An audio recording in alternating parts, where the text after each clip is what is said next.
Hello, welcome to the presentation of the project Event-Driven Sensor Integration Framework. This project was created by the students André from Computer Science, Hardeep, Lifan, and Tanha from ICT.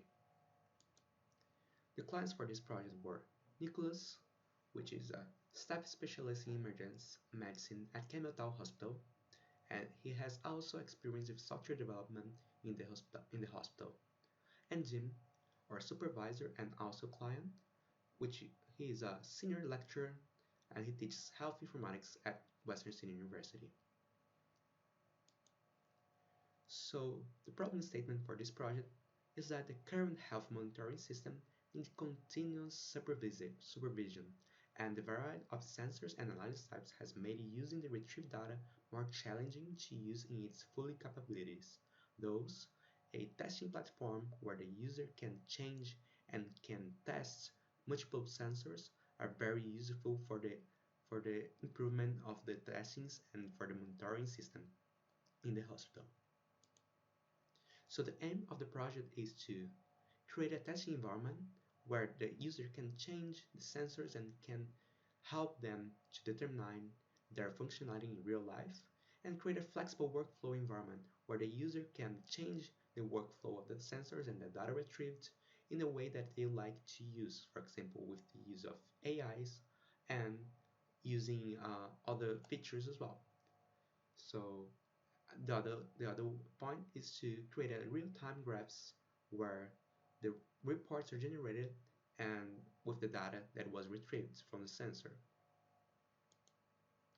And to create this project, the technologies used were Unity 3D to create the simulation platform, so the 3D simulation interactive platform, RabbitMQ to handle the transfer of the data, Node-RED to create the backend and also the front end of the system, and MongoDB to store the data retrieved.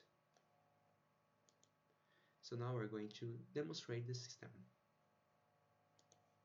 And this is a simulation platform that we have.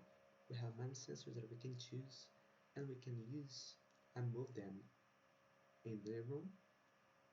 We can add as many as we would like to have, and we can edit the sensor, change the name, and change the time of the period of reading, and we can also choose the source file that we want to use to simulate the data that we are going to retrieve in the sensor.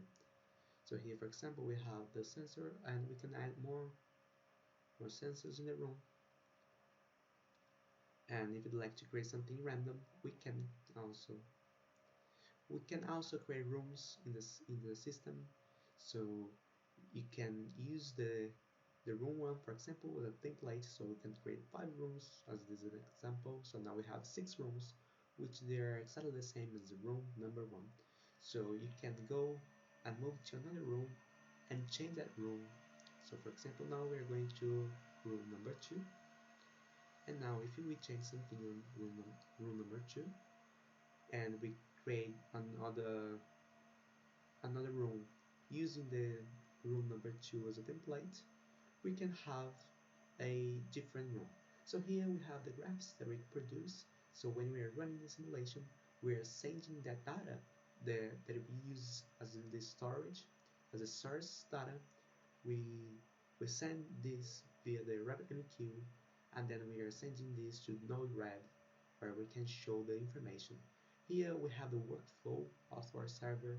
So here we have some data coming through our server, and all the sensors that we saw in the simulation, they are processing and they are reading the file that we put there in the source, and we are sending this to MongoDB and to also our backend, and then displaying that in a graph.